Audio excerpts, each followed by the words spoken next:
안녕하세요. 결혼한 지 3년 만에 이혼을 결심한 30대 여성입니다. 사람마다 외모도 성격도 전부 제 각각이라지만 그래도 저는 제 자신이 유별나다고 생각해 본 적은 없어요. 대단한 구석도 없지만 그렇다고 모난 구석도 없다고 믿고요. 그런데 어머님과 부딪힐 때마다 어머님은 제가 이상한 거랍니다. 사고방식이 글렀다나요. 저도 남편만큼 배울 만큼 배웠고 남들처럼 멀쩡히 사회생활 잘만 하고 있는데 말해요. 그래서 내리게 된 제 결론은 그냥 저는 이 집이랑 안 맞는다였지요. 그리고 저리 싫으면 중이 떠나야지 어쩌겠어요? 그래서 이혼을 결심했습니다.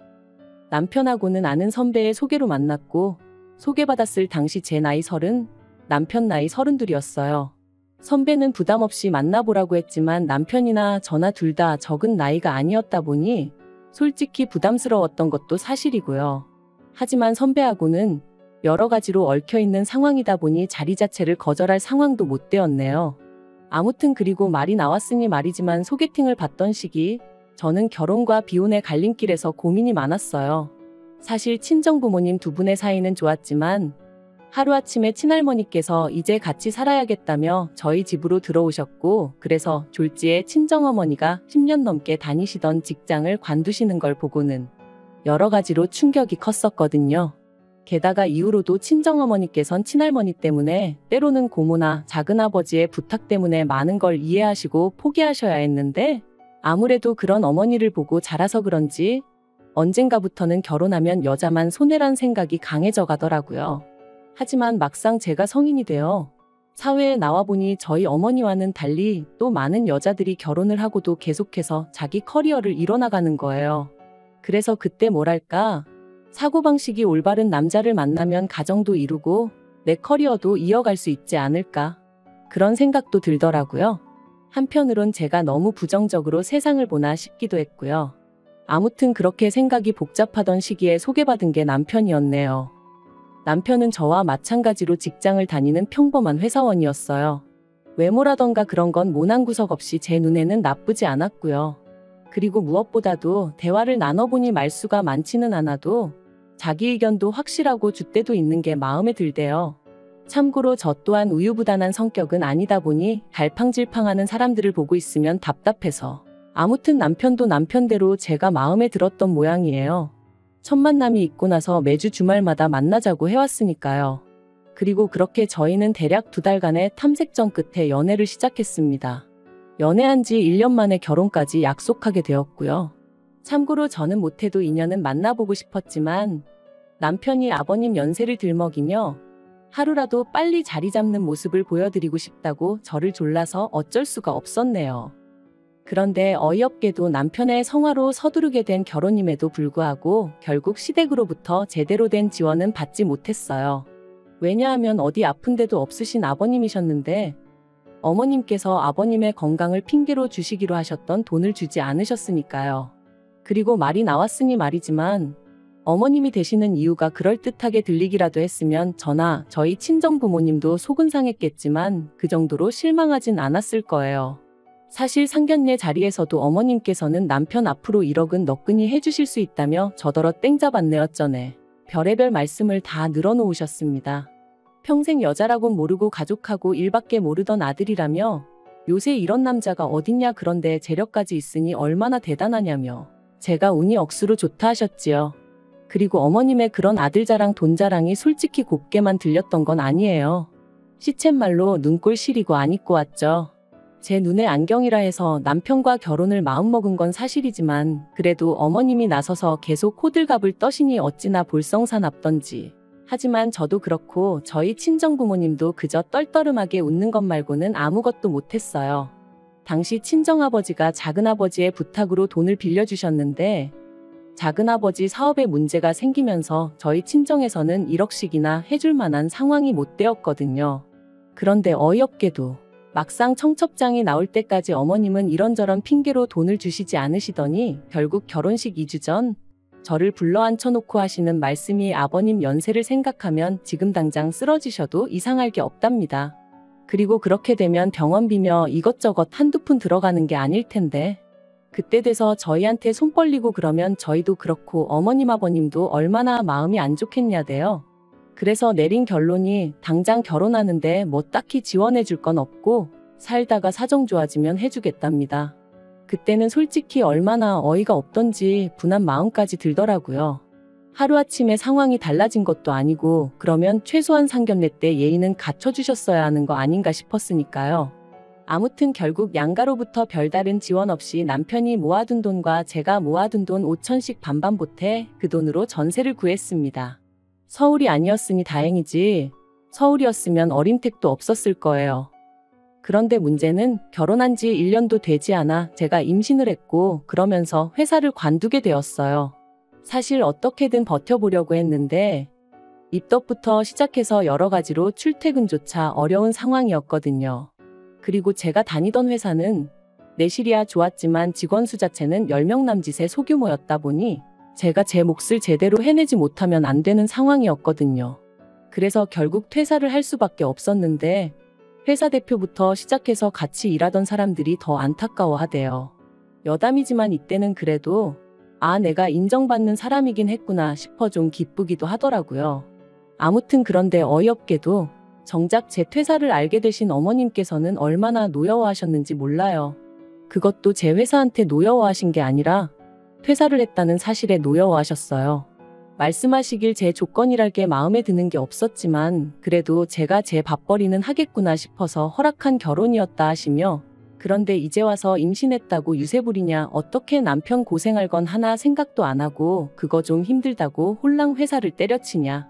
너는 그럼 앞으로 내 아들한테 기생해서 살겠다는 거냐. 이거 사기 결혼이다 하시는데 그때 어머님이 하신 말씀은 제가 죽을 때까지도 토시 하나 잊지 못할 것 같아요. 그래도 시간은 흘렀고 저는 눈에 넣어도 아프지 않을 딸아이를 낳았습니다. 솔직히 임신 사실을 확인했을 때부터 어머님은 당연히 제가 아들을 낳을 거라 믿으시는 눈치였지만 저는 아들이고 딸이고 전혀 신경 쓰지 않았어요. 그저 건강한 아이였으면 좋겠다는 거 그리고 굳이 보태자면 남편이 아닌 제 눈을 닮았으면 좋겠다는 정도였지요. 그런데 제가 딸을 낳고 나니 어머님이 임신 내내 주시겠다 하시던 조리원비도 못 준다셨습니다. 제가 당신이 부탁해서 애를 낳은 것도 아니고 좋아서 낳은 건데 왜 몸조리를 당신이 시켜줘야 하냐는 핑계를 대시면서 말해요. 하지만 계획보다 일찍 아이를 갖게 된 것도 남편이 아버님 돌아가시기 전에 손주 한번 안겨드리고 싶다 해서 가진 거였거든요. 어머님도 거의 똑같은 말씀을 하셨었고요. 그래서 이때부터는 어머님이 뭘 하시건 간에 말 그대로 콩으로 매주를 쓴다고 해도 믿지 않겠다 다짐을 했죠. 그런데 이런 상황을 알게 된 친정부모님께서 어이없다 하시더니 제 계좌로 500만 원을 보내주셨습니다. 이 돈으로 산후조리원에 가라시면서 말해요. 놀란 제가 이 큰 돈이 어디서 나셨냐 하니까 친정어머니 말씀이 친정아버지가 저 시집갈 때 뭐 하나 못해준 게 늘 마음에 걸린다며 옆 동네 아파트의 경비로 취직을 하셨다대요. 임신한 제가 걱정하느라 스트레스 받으면 어쩌냐며 저한테는 절대로 말하지 말라셨다면서요. 그 이야기를 듣는데 말 그대로 눈물이 쏟아졌어요.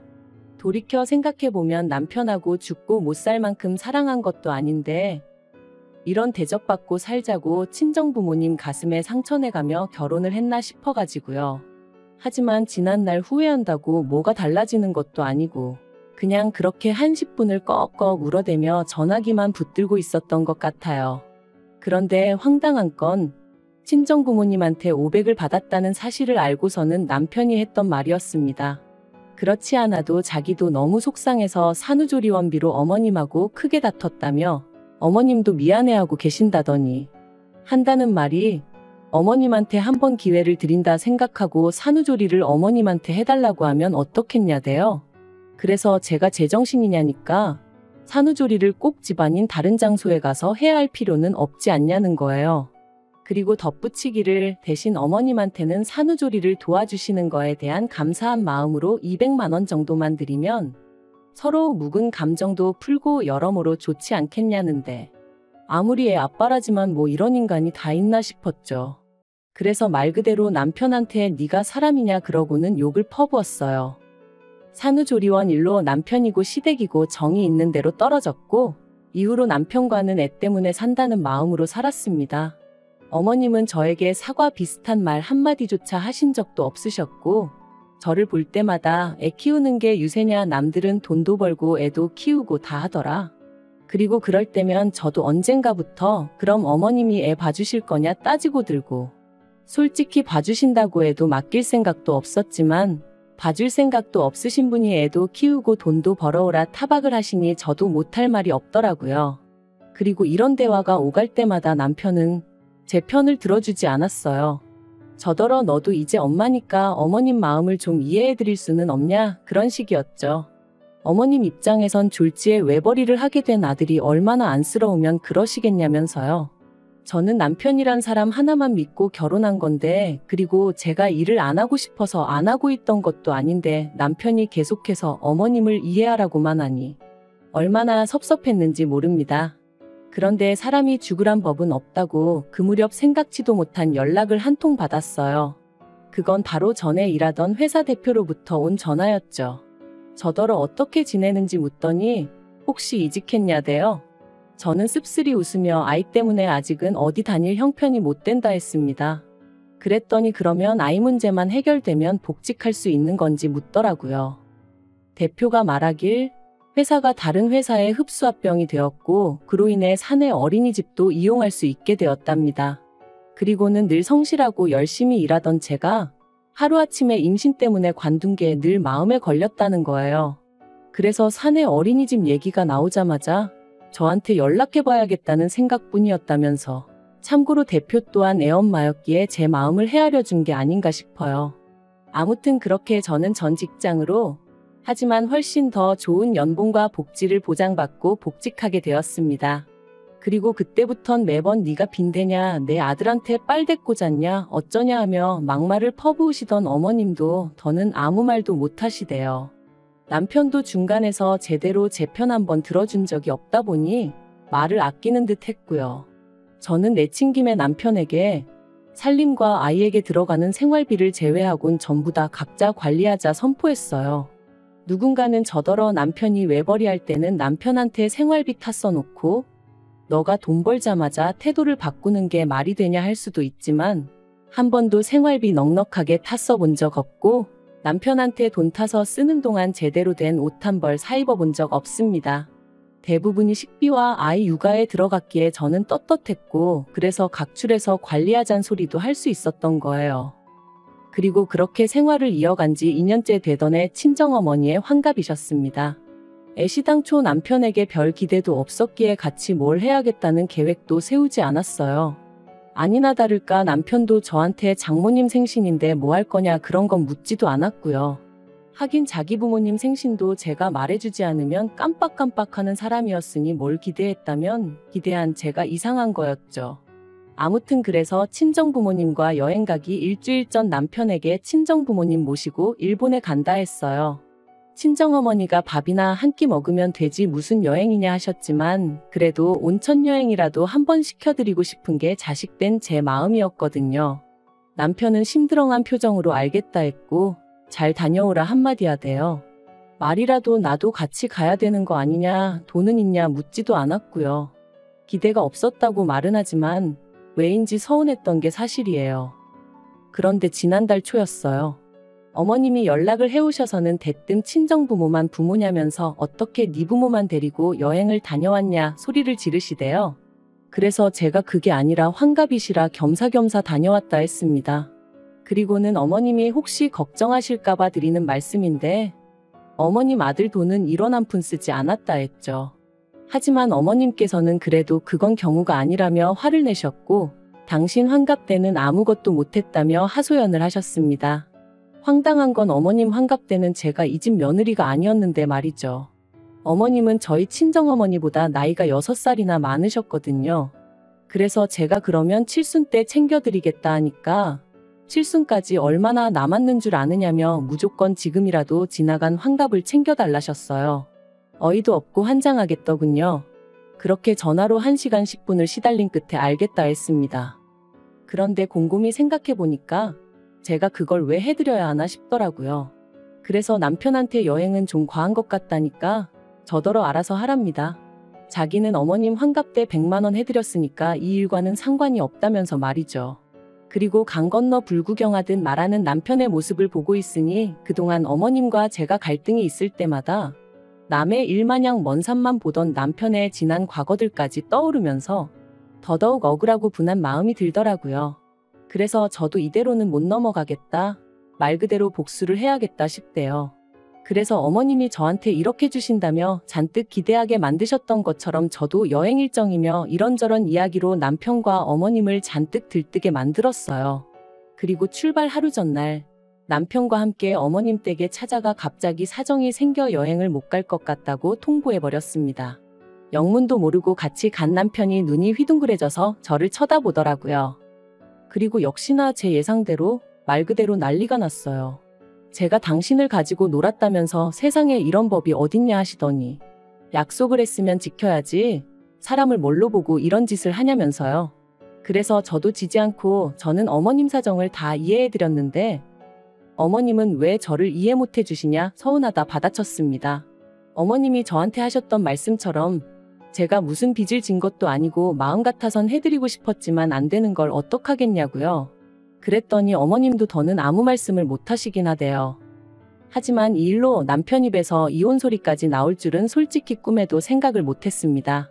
남편은 그저 저더러 너무하다며 어머님이 결혼할 때 돈 안 해주신 걸로 제가 이렇게 앙심을 품고 있을 줄은 몰랐다는 거예요. 그래서 돈이야 우리 친정에서도 안 해주셨는데 내가 무슨 앙심을 품고 있었겠냐 했습니다.